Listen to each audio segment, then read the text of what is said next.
Olá, amigos do canal da F, tudo bem, pessoal? Eu gostaria hoje de agradecer, já tem 60 pessoas assistindo meus vídeos, a minha história. Hoje nós estamos na parte 5 dessa história, que eu vou falar sobre a década de 90, né, até o final da década de 90, se der, para não ficar muito longo. Pessoal, mais uma vez, eu peço a vocês que deixem um like, compartilhem e comentem. Comentar é muito importante. Comentar ajuda o vídeo a engajar, tá certo? Então comentem, nem que seja um coração, comentem lá. E aí, gente, o que vocês acharam do meu novo visual? Visualzinho assim, retrô, anos 20. E aí, tô linda? Sim, estou linda! Esse aqui é o visual F50. Bom, pessoal, chegamos ali o ano de 1992, o ano que eu fiz 18 anos de idade. E eu estava no colégio justiniano, repetindo o primeiro ano do segundo grau pela terceira vez. Mas era isso, né? Já que eu não tinha passado, eu tinha que repetir, né? Apesar de que havia a possibilidade de, naquela época, se fazer algo chamado dependência de uma matéria, meu pai não quis pagar. E ele estava certo. Melhor. E aí, pessoal, conheci uma galera muito legal, jovem, uma galera engajada politicamente, uma galera que queria mudar o mundo, sabe? Uma galera leitora, que gostava de música, com quem eu me identifiquei imediatamente. Então eu lembro aí da Águeda, do Flávio, do Tênis, de um cara punk chamado Mark, eu me lembro da Martinha, eu me lembro do Giovanil, era muito massa, né? E aí, gente, logo eu conheci o pessoal do Casarão da Tristão Gonçalves. E bem na época em que estava vendo uma campanha eleitoral para vereadora de Fortaleza, Rosa Vereadora, a nossa querida Rosa Fonseca. Ali eu engajada na campanha, ávida por conhecimento, o pessoal me chamou para fazer parte do Partido da Revolução Operária. E eu fiquei ali nas nuvens, eu me senti importante. Sabe? Quando você se sente realmente importante pela primeira vez na vida, eu me senti assim, né?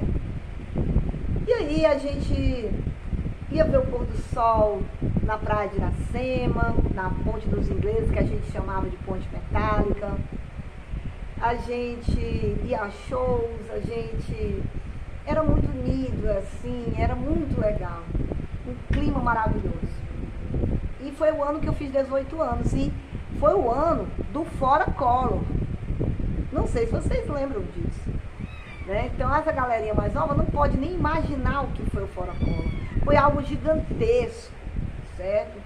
Eram milhares de pessoas nas ruas de todas as capitais, das maiores cidades do Brasil. Era todo mundo pedindo esse Fora Collor.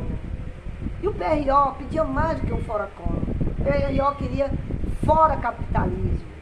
Queria o fim desse sistema de fome, desse sistema que nos massacra, que nos escraviza, né? Eu lia sobre Marx, eu lia sobre filosofia, sociologia, história, literatura. Eu adorava ler. E aí, lá tinha muitas reuniões e tal, e eu estava muito mais lá do que na minha própria casa. Eu vivi intensamente durante 3 anos. Os anos de 92, 93 e 94 eu considero como os meus anos favoritos. Foram os anos em que eu fui mais feliz na minha vida. E eu agradeço muito a Deus por ter sido feliz. Então, se você hoje em dia não se sente feliz, mas você foi feliz, agradeça, você foi. Eu fui muito, muito feliz. E aí, gente, como era essa coisa do Fora Collor, né? Os caras pintados. Bom, a gente saía da escola, aquela multidão de estudantes, com carro de som, tinha vários carros de som, tinha um trio elétrico, inclusive. A gente ia passando de escola em escola, chamando a estudantada para se unir com a gente, para engrossar as fileiras, para aumentar a passeata. E a estudantada vinha, e a gente cantava Viva a Sociedade Alternativa, a gente cantava Que País é Este, do Legião Urbana, Polícia, né? né, do Titãs, Bichos Escrotos, então era uma festa. Existia, lógico, os jovens que estavam ali somente pela diversão, e existia gente que queria algo mais, que panfletava, que chegava junto, que conversava com as pessoas, que queria mostrar para as pessoas que era possível construir um mundo diferente. E aí, pessoal, a gente conseguiu, né, tirar o Collor, né, que está aí até hoje, para vocês verem como as coisas são, né, que está aí até hoje. Mas aí, ter entrado para o PRO me deixou muitíssimo feliz. Por quê? Porque eu me senti importante pela primeira vez na vida. Aquela menina que sofria bullying, que era chamada de velha, agora sim estava tendo voz, estava ali num local em que as pessoas que podiam me escutar, ouvir minhas ideias, né?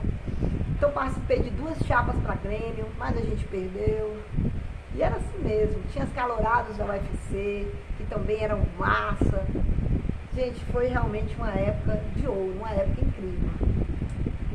E aí, em 93, eu conheci um garoto lá no Conjunto do Ceará, que era 3 anos mais velho do que eu, que tinha uma banda chamada Santa Inocência, que compunha as músicas, que fazia poesia, que parecia com o Jimmy Page. Eu achava que ele parecia, lembrava ali o Jimmy Page do Led Zeppelin. E eu me apaixonei por ele. Eu não sei se foi recíproco, acho que não, e se foi, foi muito breve. Mas não deu certo, né? Eu tinha medo de me entregar, sabe? Apesar de toda a liberdade que eu tinha, apesar de eu já ser maior de idade, eu ainda era virgem com 19 anos de idade. Eu não tinha vergonha de ser. Eu queria encontrar a pessoa certa, eu queria que fosse com alguém que eu estivesse amando, mas eu tinha medo. E aí, gente, chega o ano de 94. Né? E a gente vem nessa coisa, né? Nós conseguimos eleger Rosa Fonseca, vereadora de Fortaleza. A campanha de 92 foi vitoriosa. Em 93 teve um plebiscito lá. A gente conseguiu colocar a democracia direta para constar lá nesse plebiscito. Conseguimos ou não conseguimos? Acho que não. Mas a gente tinha essa proposta de colocar a democracia direta para constar lá no plebiscito. Não deu certo, não constou. Somos presidencialistas, né? Até hoje. E aí, pessoal, chega 94 e eu ali no 3º ano do ensino médio, fazendo planos para os anos que viriam, já imaginando que eu iria trabalhar em 95, que eu iria pagar um cursinho, que eu iria entrar na faculdade.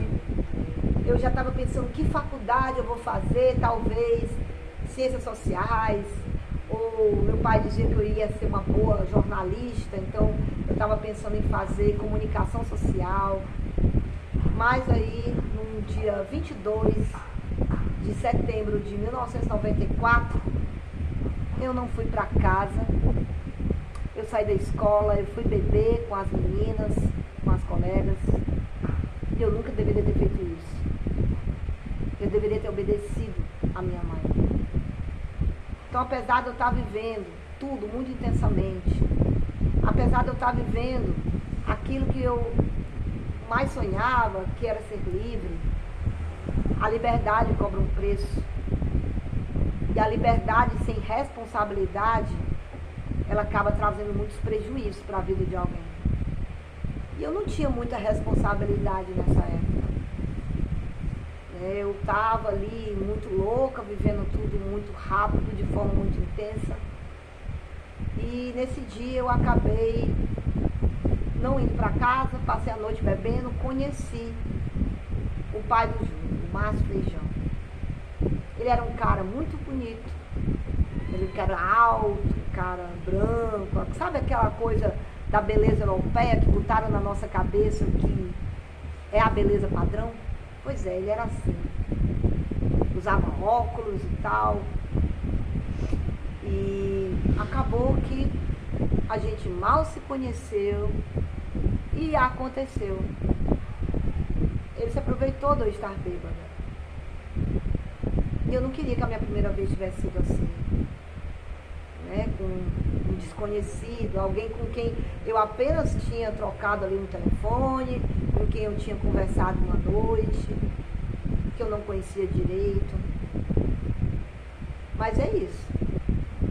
E aí, depois disso, minha mãe e meu pai muito preocupados, eu estar passando noites fora, né? Eu dando muito trabalho para eles, dando muita preocupação a eles, fazendo a minha mãe sofrer.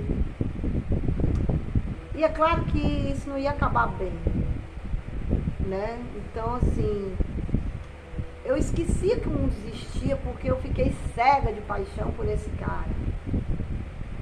Fiquei cega, não conseguia enxergar a pessoa que ele era de verdade. E eu acabei ficando grávida. E antes de eu ter certeza que eu estava grávida, a gente terminou. Eu terminei com ele. Terminamos uma discussão ali no iniciozinho de dezembro de 94. Menos de 3 meses depois que a gente se conheceu. E ele disse, né, se você atravessar essa rua e bater esse portão, que era o portão da residência universitária, onde ele morava, na avenida da universidade, se você fizer isso, eu nunca mais olho na tua cara. E no meio da discussão acalorada, porque eu queria que ele tivesse um compromisso comigo e ele não tinha, ele me chamou de um palavrão e eu bati na cara dele. E eu fiquei com muito medo quando eu vi o olhar de ódio dele e do que ele poderia ter feito. Ele só não me bateu porque tinha outros colegas lá dele que me defenderam, fizeram uma barreira para ele não me bater. E aí, gente, quando minha menstruação de dezembro não veio, eu não achei assim nada muito estranho, mas quando a de janeiro não veio, eu resolvi fazer um teste de farmácia, deu positivo. E depois eu fiz o teste de exame de sangue e deu positivo. E eu fui atrás dele, né? Coisa que ele disse, não vem atrás de mim. Mas eu fui para dar a notícia. E eu fui tratada com total desprezo. Então o ano de 1995 termina. Aliás, o ano de 1994 termina assim, né? Eu chorando, achando que estava grávida, e o ano de 1995 se inicia assim, né? Ele dizendo que nunca sentiu nada por mim. Ele riu, ele disse, como é que é? Tu achou que eu te amava? Não é possível que você fosse tão idiota assim. Eu não acredito. Isso eu sentada num fio, meio fio de uma calçada na rua, e ele em pé, de braços cruzados assim, e disse assim, não, por favor, né? Eu nunca senti nada por você, cara. Eu só queria te comer. Só queria isso mesmo. Eu não sinto nada por você, nem por ninguém. Tá? Essa coisa de amor aí, pra mim isso aí nem existe. Pra mim isso aí, ó, amor é coisa de filme, novela, romance, não tem nada a ver. O que eu sinto pelas mulheres é apenas desejo. Eu pego elas, transo com elas e acabou, não tem nada mais. Aí eu dizendo, mas eu vou ter um filho seu aí. Azar o teu. Se você quiser tirar, tira. Eu não quero ser pai. Não está nos meus planos ser pai. Se vira. E eu lhe perguntando como é que ele ia fazer uma coisa dessa comigo. Aí ele perguntou se eu não me enxergava, que eu era pobre, eu era feia, que ele jamais iria me apresentar para a família dele, que nem passava pela cabeça dele casar com uma pessoa feito eu. Ver se eu me enxergo, né? Eu precisava me enxergar. E aí, gente, naquele dia eu queria a morte, sabe? Naquele dia, o sonho acabou, the dream is over. Então eu passei 3 anos vivendo do jeito que eu queria, bebendo, ouvindo rock, compondo minhas canções, cantando com uma bandinha lá do meu bairro, né? Muito feliz. Pra em 95 o ano começou assim. E aí eu muito arrasada, nesse dia eu quase morro de verdade, porque eu tive um coma alcoólico, eu desmaiei, ficou tudo branco, mas eu fiquei bem depois.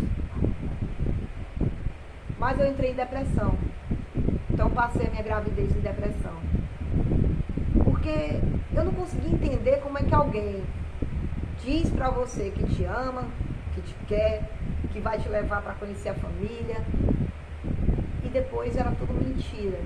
Hoje em dia eu sei que é muito fácil mentir, mas naquela época eu não entendia. No fundo, gente, eu tinha 20 anos com cabeça de 15.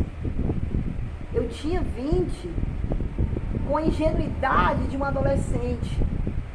Eu achava que conhecia o mundo e eu não conhecia o mundo. Eu achava que eu conhecia as pessoas e eu não conhecia as pessoas.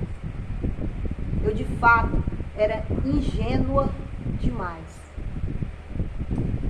E aí, para o vídeo não ficar muito longo, o Júlio nasce 12 de agosto de 95. E hoje o Júlio está fazendo 29 anos. Exatamente hoje meu filho faz 29 anos. E lá pelo 6º mês eu tive um chá de bebê feito na casa das tias, das primas. Fui bastante criticada, porque eu estava grávida sem estar casada. Fui bastante criticada. As pessoas da Igreja Católica me deram as costas, né? Então eu me senti só, abandonada, sem amigos. As pessoas disseram que aquilo que eu estava fazendo era uma vergonha para minha mãe, para meu pai, porque eles tinham me criado para eu casar virgem, de véu e grinalda na igreja. E eu tinha feito isso. Então sempre a culpa é da mulher, né? O homem não. O homem ele foi feito para isso mesmo, né? Para sair engravidando mulher e jogando por aí, feito um animal não racional, né? Porque os machos no reino animal, a função deles é a procriação. Então, o ser humano que poderia ter evoluído e pensado, não, eu não sou mais um animal irracional. Eu tenho que me responsabilizar pelos filhos que eu ponho no mundo. Eu não estou dizendo que todos os homens são assim, mas ainda existe uma boa parte de homens que se comportam assim. E aí, nessa depressão muito forte que eu tive, eu não queria comer, eu não queria sair de casa, eu não queria conversar com as pessoas, eu chorava muito, tinha pensamentos suicidas e tinha pensamentos de vingança. E tudo isso faz muito mal para uma mulher grávida, né? Tudo isso é muito prejudicial. E aí, gente, o Júlio nasceu, não foi prematuro, ia fazer 9 meses já estava próximo dos 9 meses, ia fazer 9 meses dali a 10 dias. E aí eu tive um parto induzido, o que não era recomendado. O recomendado é a mulher sentir as dores de parto, romper a bolsa e ter o seu filho de parto normal. Não, eu cheguei na maternidade sem sentir uma dor numa unha, como se diz aqui no Ceará, e o obstetra, que era amigo de minha mãe, que minha mãe confiava muito, resolveu que ia induzir o meu parto normal. E nisso, eu senti as contrações, eu não tinha passagem para uma criança de 52,5 centímetros, tendo eu apenas 1,5 m. Eu era estreita, eu era magra, eu não tinha condições físicas de ter aquele filho daquela forma. Então foi um parto muito sofrido. Eu perdi sangue, eu fiquei me tremendo, eu fiquei gelada, baixou minha pressão. E eles não se importavam com a minha saúde. E de que eu e o meu filho poderíamos ter morrido nesse parto. Mas Deus não permitiu. O meu filho nasceu roxo, nasceu com dificuldade de respirar, teve que fazer uma pequena massagem aqui para ele chorar. Ficou horas longe de mim, numa incubadora. E quando ele veio para mim, eu não percebi nada de diferente, mas ele já era um bebê diferente, né? Ele era um bebê muito quietinho. Ele mal chorava para mamar. Depois não, depois ele começou a mamar de um jeito que ele não queria mais largar meu peito, né? Mas isso vai ficar para o próximo episódio, que eu vou narrar toda a minha maternidade. Essa maternidade que veio sem planejamento, fruto dessa minha desobediência, dessa minha coisa de querer ser livre, sem ter ainda condições de ser. Então, gente, obrigada e até o próximo vídeo.